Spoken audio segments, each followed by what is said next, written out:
Alright, so, it's just easier to point and grunt than to explain something over paragraphs and paragraphs of text.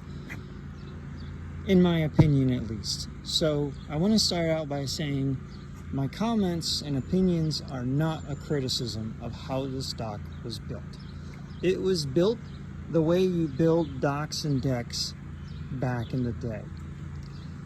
Current building code within the last 5 years has changed, as it has a tendency to do. So I just want to point a few things out. The idea is to put stringer hangers where stringer hangers are needed. And that is everywhere two stringers meet, at all these intersections. Now in this particular dock, we've got 3 boards. 3 2x boards stacked before it hits the stringer. And that is probably due to a repair that was done at some point. We've also got 3 stringers. Try to get it to show up on the camera well. If you count 1, 2, 3 stringers thick. A lot of them are doubled up. That one clearly has been repaired. This side only has 2. So I'm guessing there was some rot repair involved there.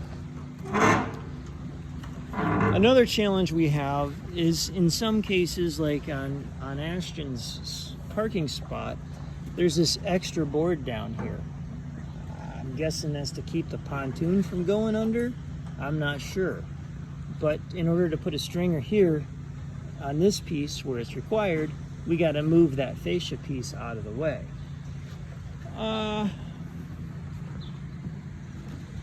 Same here. This side should be pretty good. A double width hanger slipped under there just like we've done. This one hangs down a little more than we're used to. The point is, it doesn't seem to be a one-size-fits-all solution available. So we'll have to do the best we can and kind of adapt as we go. And then there are situations like, where the main dock pieces come together. There should be hangers on these stringers as well, and there's not. You can see where the main beams rest on there, and that's good. Those aren't going anywhere.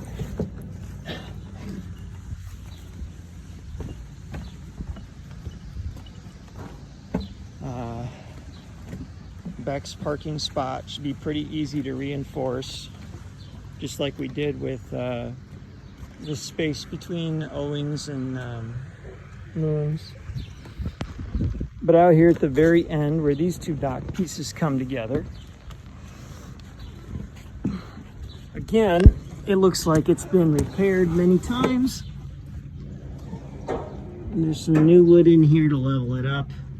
You can see where these metal cleats hold the pieces together, but they don't go stringer to stringer, so that there's pieces that are hanging in midair, only held by screws, which, back in the day, that's how you did it.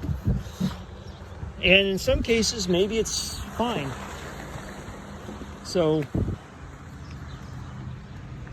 my recommendation is we put hangers everywhere we can get them in there, and maybe for some of the trickier spots we monitor on a monthly basis. It hasn't been reinforced. You'll probably be able to see it better. You can see where that piece of metal doesn't tie in with that end stringer. And if the screws let go, that's coming down. And that's what happened.